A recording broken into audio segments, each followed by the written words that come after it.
Welcome to another episode of the Speak the Language podcast. Today is Monday, August the 16th. Jordan and I are back in your life after a riveting week spent back at Kudzu Bluff. First full week. Wow, I forgot how to talk there for a second.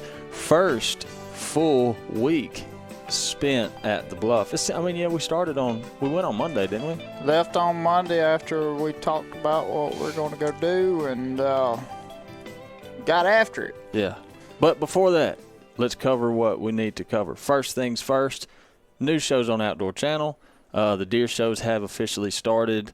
And still, if you haven't checked those out yet, those are on Outdoor Channel. But also, as we spoke about in the past, we're releasing new shows on YouTube as well. Television episodes that are now on YouTube and what we're calling Primos Originals, which y'all have been asking for over and over and over again, and we agreed that was a great idea, so we started doing it. This is stuff from like the old days. So. Yeah, that's good old haunts. Everybody that used to watch the stuff back when we were kids, and if you're older than us, back when you were younger, good old memories of Primos days. Yeah. Stuff that reminds me of back when I would go buy the DVD, sit down there and watch it. Yeah. Mm-hmm. From some of these are even back from like the old double stack VHS days. Mm-hmm. And the shows on YouTube, they are, like we stated before, they are shows that were from 2 years ago. Mm-hmm. Cottonmouth stuff and all that, and we are releasing them on YouTube now, so everybody can see them for free. Everybody can see them. If you could take some time out of your day, I'm talking 30 seconds to a minute, and go to our page on iTunes, Apple Podcast, give us a rating. 5 stars if you feel like it. 1 if you're not feeling very generous. Do what you want. And write us a review. It helps the podcast out. It helps more people find us. Some of y'all have already started jumping in on that, and it is much, much appreciated. Plus, I feel like we should say something about this. Last week, we made a post about it. We finally broke the 1 million all-time download marker, which is nothing but a thank you to say to everyone out there that listens to it.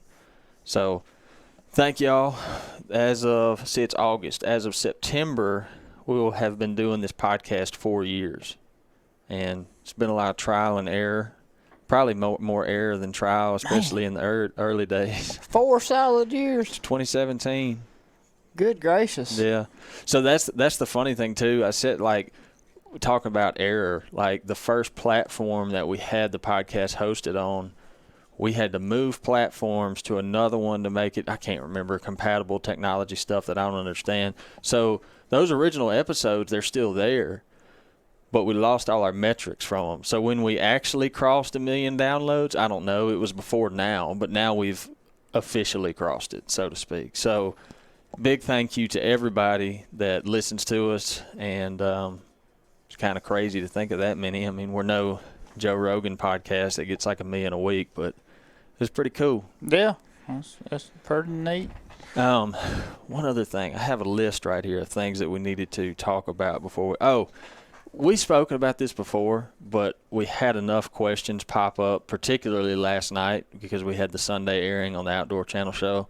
There still remains some confusion about Cottonmouth and Kudzu and what, this, that, and the other. So question number 1, everyone was asking, why in the world did y'all walk away from Cottonmouth? Mm-hmm. So if you haven't heard yet or you didn't get a chance, because I feel like we explained it pretty well in the episode why, but it's not like we just said, the heck with Cottonmouth, we want somewhere else. There was a lot more that went into it that made us, we kind of had to leave. The main reason is the Mississippi River. Getting flooded out every year and weren't able to hunt, far as like we needed to. And it was just seemed like a reoccurring thing starting pretty often. Mm-hmm. And we ran for the hills. Yeah.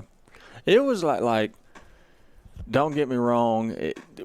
Every time it happened to High River, we did our absolute best to document it. But it's like I heard us say, it's like when we go out west for elk country. It's like no matter how good a cameras we get, it doesn't do it justice as to standing there and looking at it yourself. Yeah, and that last time, that last flood that, you know, it devastated the South Delta. I mean, we at Cottonmouth hurt really big from that too. Yeah. And you know, it was just like, wow, these deer need a break. Yeah, it was from every angle. It just didn't make sense, because if y'all watch the show, you realize we really didn't travel. We started working in those. We went to like Kansas once a year, but the rest of our season, duck, deer, all that was at Cottonmouth. And when you're having a property that's struggling that bad because of something out of your control, like the Mississippi River, you kind of have your hand forced to making a change. And another aspect of it, you know, turkey hunting's a big thing of what we do. And then again, it all relates back to the river.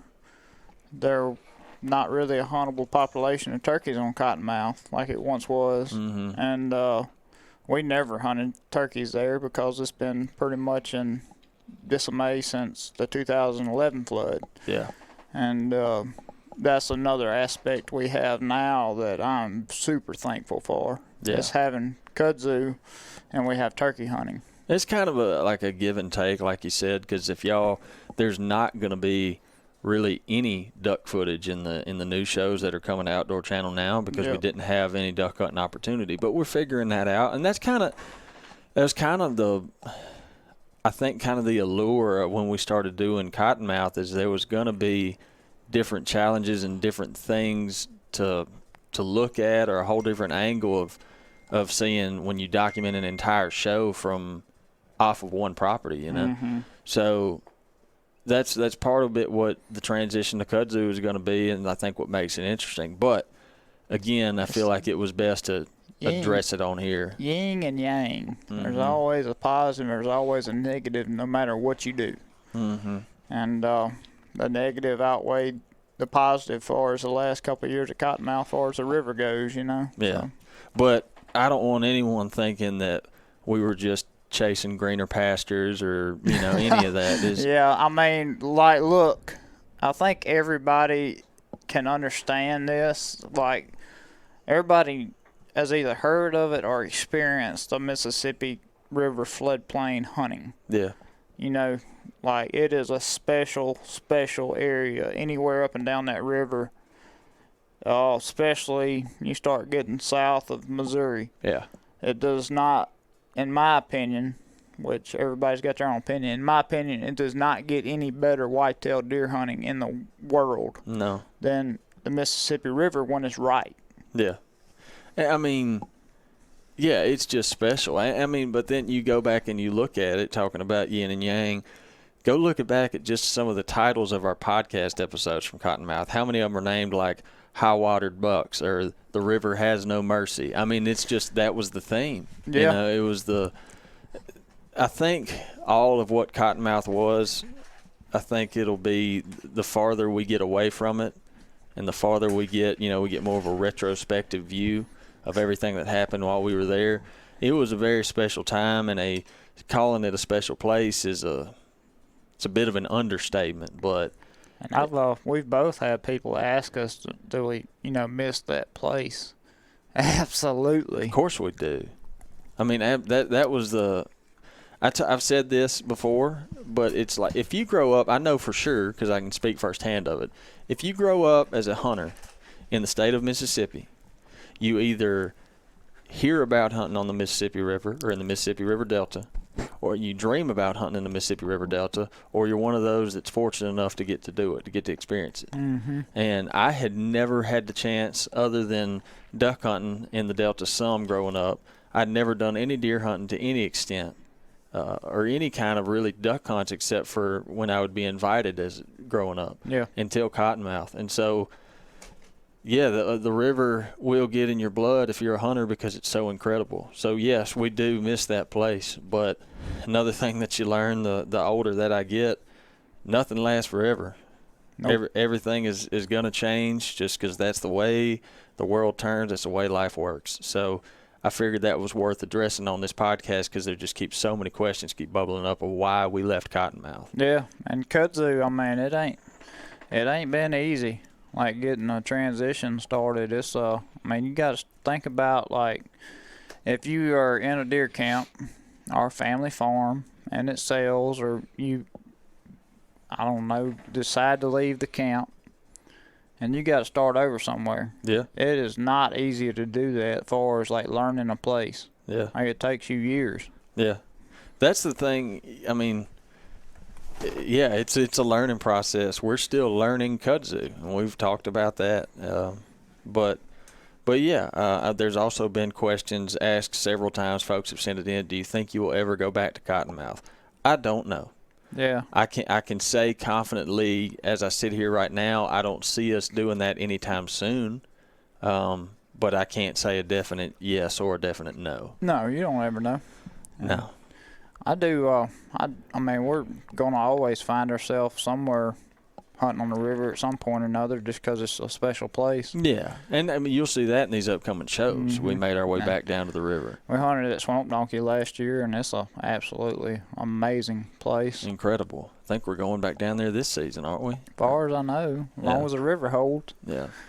So yeah, if y'all are missing Cottonmouth, we miss it too. But I have an understanding that everything changes. And look, man, Kudzu offers its own unique set of challenges. It offers its own unique set of positives, and it's our aim to try our best to figure that out. Yeah. And yeah. I like it. That's the part I like the most is the whole planning process. The planning and figuring and putting game plans together, and if it don't work, change it and then start over again. Mm-hmm. So, before one more aspect to get to before we get into the different subjects, I should say we've got different subjects to cover for today, is we have our embarrassment story of the week that I'll get to. First, well, this is an embarrassment story. Dale Bernard sent this in. He must have been referring to, the only thing I can think is when we did that podcast with Jimmy about his elk hunt. Mm-hmm. And it was me, you, Troy, and Jimmy. We were all sitting in here, and Abby was in here, Jimmy's dog. Yeah. Apparently, Dale was walking with his wife outside, and he kept hearing a collar jingling, and he thought it was an actual dog. He said he kept spinning around in circles looking for a dog, and his wife finally asked him, like, what are you doing? And then he realized it was on the podcast. It wasn't actually happening. He was just he said he kept looking. He's like, I know I'm hearing a dog. Yeah, I eventually snapped that thing off halfway through that podcast. Yeah. Jimmy's dog has this little collar, jingles pretty distinctively when she moves around, like even at all. She doesn't even have to be walking. It just cling, cling, cling, cling, cling. But, okay, so embarrassment story of the week. I'm just going to read this one. This one, like I said, we've been sent in all these, like, different topics. This one isn't even quote-unquote hunting related, but still pretty interesting. So I'm just going to read it. You've not heard any of this one at all. I know I talked to you about one of them earlier, but this is a different one. Here we go. Embarrassment submission of the week. Here in the Mississippi Delta, we have a good skunk habitat. Yes, that's true. And if that's not enough, they are opportunistic feeders. I have a cabinet shop in rural Washington County. We like pets. I have always had a couple of cats around the shop for rodent control. And I guess the guy's he just likes having some cats around his office. That's fine, I guess. Some years back, we were burning through the cat food. The shop smelled worse than any cats we'd ever had, and we figured out that we had a skunk problem. One day, one of the employees burst in the office and said, I saw it. And the guy asked, what are you talking about? The employee said, a skunk right beside me. It had come in the front overhead door, gone behind a stack of 15 sheets of plywood, and was standing on the edge, leaning against the wall of studs. Ooh. So now we have a skunk inside the building. The plywood was spaced out from the studs a few inches from the bottom. I shined a light in there, could see a little bit of the skunk, but didn't want to disturb it too much. Rightfully so. For obvious reasons. Don't disturb it. Especially, I mean, this is you try to keep from disturbing a skunk if you're outside. This is in this dude's office. When you got a skunk in the house, it's like calling the bomb squad. You got to be seriously careful with this. It may explode at any second. So, here we go. Picking back up on this man's story. I then got a ladder, leaned it over the top of the plywood, shined a light down between the 2x6 studs, and there they were. 2 black and white kitties curled together just as cute as you would want them. So we're talking like tiny skunks. Baby skunks. Baby skunks. This is, he said, I would be fine with seeing baby skunks if they were not inside my building. We had a discussion on what to do. Several ideas were offered, but none were guaranteed foolproof or scent-proof. I examined the situation and could see that the exterior metal tin would be protected by the studs and plywood. I decided I would need to shoot them where they were. I did not have any weapon at work, but my wife's uncle and aunt lived around the corner from my shop. 2 of her cousins, Lee and Russell, which were teenagers at the time, were home. I asked them if they had a shotgun and had some leftover dove loads. When I told them they couldn't get the supplies to me fast enough, when he told them what was going on, I guess this promised to be the most excitement that Black Bayou Road had seen in a while. I called my wife, and when she answered, I told her that I loved her. I says, I'm going in. She answered with, what have you done now? And when I told her what was going on, she tried to change my mind, but I was tired of playing with the skunks. I had one of the guys shine a light behind the plywood, and I fired the Pump 870 shotgun. Clouds of dust rose, and something else. The smell was terrible. We all retreated outside, but finally had to go in to start cleanup. We put on, those I guess there's like those face masks that you see painters wearing. They have like the little the filters, yeah. Charcoal filters, all that, but they were not sufficient. The smell was absolutely horrible. We pulled the plywood away piece by piece, and it got worse. We finally removed everything and drug the plywood out of the shop. I could still see Lee and Russell doubled over laughing when the smell poured out of the building, but they were only there for the fun part. They retrieved the shotgun and headed home, so they just left this guy. Ooh. I guess. I think everybody can relate to this because at some point everybody's ever dealt with a skunk. They're rough. I ain't never dealt with one inside a building. Mm. I don't know if shooting was exactly, but I don't know, what do you do if you're. The house I lived in at the community college I went to, we had skunks that lived up under that sucker. Ooh. And they would get in a fight or something, and they'd spray, and then the whole house would smell like it. It is not pleasant. No, it doesn't sound like a pleasant time. So, yeah, I don't know, I don't know if he did anything to keep that from happening in the future, but. There's no way to, once they're in there, unless they just leave voluntarily, there ain't no way to get them out without them spraying. Yeah. So that's something like, what else do you do? You can't, if you try to poke them, they're probably going to spray. They're going to spray. You try to run them out, they're going to spray. There ain't no way to get rid of it. Mm. That's a smell that lingers forever, too. Yeah, what's the old saying? You're supposed to, bathe in tomato juice. You ever got sprayed? Vinegar or tomato juice, I don't know. No, sir. No, sir. Okay, so to the subject at hand. First things first, let's discuss what has gone on at Kudzu Bluff so far. So the objective last week was to start spraying and to start bush hogging. Yeah, and speaking of... Clearing roads and that. We were talking about Brad was supposed to come up there and meet us too. We can give you a real quick update on that. Never saw Brad. Still haven't seen him yet. Haven't seen him. Where is he? I don't know. Hope he's okay. Brad, if you hear us out there, we hope you're fine. We hope. Oh, man. So we left Monday taking stuff up there and had intentions to start getting equipment ready. We found a spray rig in the bushes, pulled it out of the bushes, and that was probably the win of the week right there, I would say. Because here's the thing. Let's frame this all back up. Because the original plan for Brad to be there is Brad's Mr. Land Management man.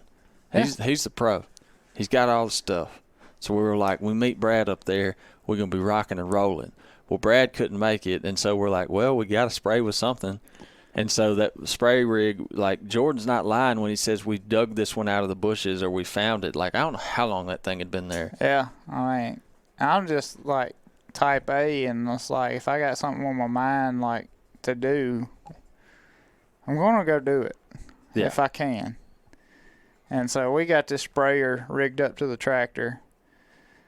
I try to spin it's got a PTO-driven pump on it, so... Like, if anybody's ever dealt with those, they know what I'm talking about. Mm-hmm. Like, it's a feast or famine deal. Mm-hmm. And I got it out before you got up there that day. Mm-hmm. And I tried to spin the pump, and it was locked up. Of course. And I was like, this ain't starting out good. But anyway, I busted it loose, got the housing off, and luckily it was just like calcium buildup in there. It had it locked up. Yeah. So I got it spinning. Yeah. I was like, all right, now we put water in this thing and see if it leaks. Yeah. See if any of the hoses are cracked. And luckily, nothing leaked. I could not believe that. We had some clogs, but we didn't have any leaks. I thought for sure, I was like, some of these hoses are going to be dry rotted or something. Yeah, I mean, this thing's, I guess it's been just in the shade, so the weather didn't get to it terribly. Yeah. But, yeah, that was the win of the week right there. We got that thing hooked up and got it working and was able to spray. Yeah, that was small victories number one. This is what Kudzu has been so far in this 1 week. It was all just like focus on the small victories, and eventually they'll add up. So we got the sprayer going. Only managed to lose one leg off of it, which we're now using a trailer jack to substitute that. Kudzu gives and it takes away. It gave us a sprayer. It took a spray leg, and it also took a pair of my Costa sunglasses that I've had for 2 weeks. Because they were in your truck. Yeah. So you ain't talked about your truck. Well, I said it briefly in like that podcast I did with Brent Henderson. I touched on it. So yeah, my truck got stolen probably a little over 3 weeks ago now, and I'm in my truck a whole lot. And so yeah, I'd had these pair of Costa Del Mar sunglasses I'd had for like 7 years. So they were gone. So I went and bought another pair. From Southern Bound Outdoors, our buddy Jeffrey over there. And they lasted me about 2 weeks, and then I was clearing roads at Kudzu, and I went to meet you somewhere on the Ranger, and I went to put my sunglasses back on, and I realized, I had a lanyard on. I had those little sunglass keepers on. I don't know how. I have no idea. Like, I went back and looked, but yeah. They belong to Kudzu now. But we got stuff sprayed. We got everything sprayed at Kudzu. And then the way Kudzu's set up, we got a couple different properties that were all within 10 miles of each other. So it's not like one continuous place. Mm-hmm. And we started there at the main place, got it sprayed, and then I got that done. And Brad was supposed to be up there next day, so we were like, okay, we'll just wait till Brad gets here and spray all the rest of it with his Ranger sprayer, because it's a lot easier to go and do and faster. And so we're like, all right, let's hook up the bush hog, get it all greased up, see if we can get the blades off of it, get them sharpened. And that's when the week fell apart. Yeah. Well, I refuse to say it fell apart because we still came out on top. We had challenges. And that's when that's again, we key in on small victories here. Some of them really small, but still victories. Because, that bush hog, again, like, however old that sprayer is that we're not currently using, that bush hog's about 10 years older. Yeah, it is. It is not a new purchase by any means. I'm thinking it's like a early 2000 model, 90s model, maybe even older than that. Yeah. It's seen a couple grass blades run through it. I know when I went up to the John Deere place to ask the guy about something about it, the guy at the counter looked at the specs on it, and he said, "You're going to have to go talk to this dude that's been here a lot longer than me because I've never even seen this model." Yeah. I was like, "Oh, okay." Like, it's old enough that it was made before they started putting stump jumpers on bush hogs. Mm-hmm. And anyway, how did it all start? I know I had to go find an impact. Yeah. I had to go buy an impact because there's no way to get these blades off without like some sure enough force. Yeah. Like they're like welded to the side under bars. Looked like he'd been on there so long and just run through the ringer. Yeah, and we thought we had a real slick way to get it picked up off the ground where we could work on it easily. We didn't at all. Yeah, we had to do some maneuvering and set some blocks under it so we could crawl up under it. And when it was 100 degrees and the ground was about 150. Jordan and I were laying in the Mississippi heat on slag gravel in the sun. We couldn't the only place we could get it where we could get the bush hog up high enough where we could crawl under it was out exposed to the sun in that gravel. But we made it work. Yeah. We made it work. Went and bought a socket set and got back there and was like, all right, let's take these things off. And, of course, didn't have a socket big enough.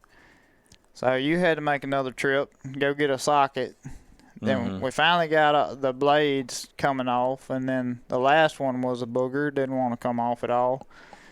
And got the blades off and realized we're going to have to buy new blades, but we can make these get by for the time being maybe. Yeah. So I grinded on them things for like 2 hours trying to get them somewhat where they would cut something with some force. Grass.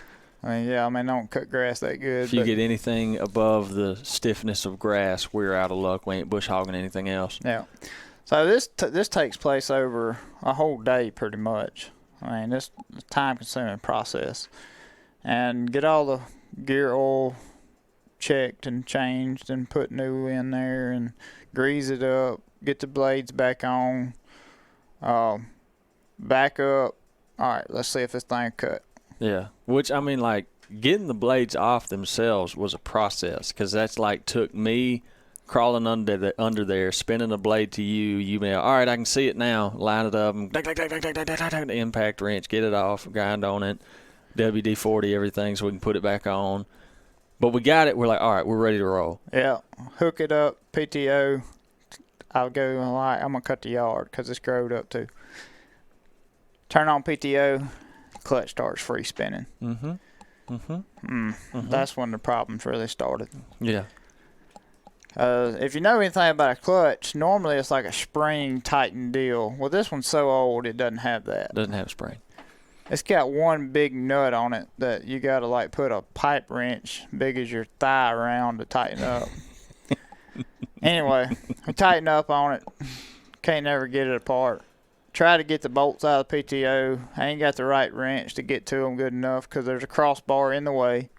Of course, whoever is the engineer behind that bush hog, I want to find you and meet you. And anyway, next morning, I go buy a tool set or open-ended wrenches because yours got stolen with your truck. There's everything. Yeah.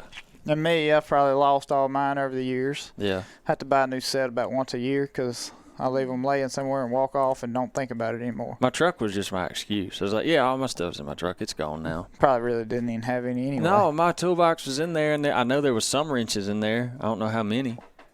But, you know, but we fought that clutch better part of the week. Yep. And nobody had a new one in stock, so we decided we're going to have to just rebuild this one and hopefully get it going. Went and get the new pads for it, take it apart, put them together, crank it up. It's still spinning. We're like, what the crap? And anyway, take it apart like 3 or 4 times trying to get it right. Finally, with a little bit of redneck ingenuity, we get it rigged up where it is holding now for the time being. For the time being. It could break it any minute, but I did cut the whole yard and one full food plot. With the old blades. With the old blades. Now we have new blades to put on tomorrow or next day whenever we go back. Mm-hmm. And hopefully we can make it through this season. Yeah. We'll see. We'll see. We'll see. Pray for us. Yeah, but again, like I said, I know guys are always talking about they think we have like just all the best equipment in the world. We just waltz in and go to hunting. We still I got all the roads cleared except for there's some left. I got most roads cleared. I'll leave it like that. There's some roads that have to be cleared. They're accessible. They're accessible. They're accessible. We still got stands to hang. We still got a bunch of stuff to bush hog. There's a lot left to be sprayed. Yep. There's a lot. There's a lot. People are like, man, y'all just get to hunt all the time, have a life. Part of Lake and I's job, we're not just cameramen. We're shade tree mechanics, food plot engineers, podcast, whatever this is. Yeah. What else do we do? We're a podcaster. Just do Instagram stuff. Hang deer stands. Make sure Jimmy has food in the refrigerator. That's like priority when you find out he's coming. Like, got to get food, even if he doesn't eat it or not, so he can look in the refrigerator and say, okay, there's food there. And just know that it's there. Yeah. And just know that it's there. We're house cleaners. Yeah. There's a whole bunch of stuff that doesn't get seen. It's just part of the many hats that are required of us to do this job. We're utility infielders, man. But it makes it work, and it will pay off. As I said, it will pay off because we're getting such a earlier jump on it than we did last year. So I think Kudzu's going to get a lot fairer shake than it did the year prior. Yeah, it's going to be ready. We're going to make sure it's ready to go. Now, whether deer cooperate or not, don't know. We do need to put cameras out. That is next pretty high on the priority list to start trying to figure out, that. Cameras and, a bunch of stuff. Start checking stands. That's a lot. Which everybody that's in a camp or has a hunting place understands, everything that you got to do to even get ready to hunt. Mm-hmm. There's a lot more to it than just going out there sitting in a deer stand and shooting a big deer every time you go. The thing we do have going for us is like the thing, and I know we've talked about this before, but folks are always asking, or they ask a lot, they bring up the Onyx thing, and they want to know how it applies directly if they are, they're like, dude, I don't hunt a lot of public land, or I don't travel a lot. Well, we're already ahead to some degree because of stuff that we've marked on the Onyx prior in the last year at Kudzu. Yeah, this turkey season, I was marking deer stuff because we knew we had to learn it, and there's no better way to learn a place like deer movement and stuff than when you're turkey hunting. That's a fact. It definitely helps. I was talking like stuff like that as far as being able to have, I think all the food plots that we have right now, unless we go establish some new ones, all the food plots we have in the place right now are already mapped out on Onyx. And you remember last year when we were marking places as we went, when we were planting it and disking and all that stuff. And just like a few weeks ago, I was putting together a seed order, to be efficient on cost when you're ordering seed and all that, you need to know kind of acreage you're dealing with. And that's a big thing I use it for, is mapping out food plots, because you can get it pretty dang close on satellite image, like how many acres you have. If you take your time and map them out, and then you can add up the totals of acreage. That way you can divide your Nebraska blend per acre and know roughly. We've been getting it pretty dang close the last 2 or 3 years using it that way. Yeah. It just gets you that, and it makes you do it a lot faster. Yeah. So, again, I know that's a quick little tidbit, but folks are asking that a lot. And again, you can use the promo code Primos20 and save 20% off an Onyx Hunt membership. I'm telling you, if you get an Onyx membership, you will. I've never met a single person that got a membership to Onyx and then wished they hadn't. Yeah. And I've never had anyone go, that really wasn't worth it. No, it's got features in there that will help you be a better hunter. Yeah, 100% chance. That's not a sales pitch. It's just facts. No, it is. It's facts. So we're going to wrap this conversation up here today. Honestly, we left some stuff out on the table, but today's 33 minutes and 57, 58, 59 seconds is about all we got to hammer in today. So we're going to wrap this up. Hope y'all enjoyed this conversation. We got plenty more exciting things from Kudzu upcoming. We got exciting podcast episodes upcoming. Hope that y'all stick with us. If you have any questions, please don't hesitate to send them in. You can send them in to the Primos page, my Hunter Jordan's Instagram page. Don't forget, send in your embarrassment stories if you want to be featured. You can send those all in to primoshuntingpodcast@gmail.com. And that's going to wrap us up. Thank y'all for listening to the Speak the Language podcast.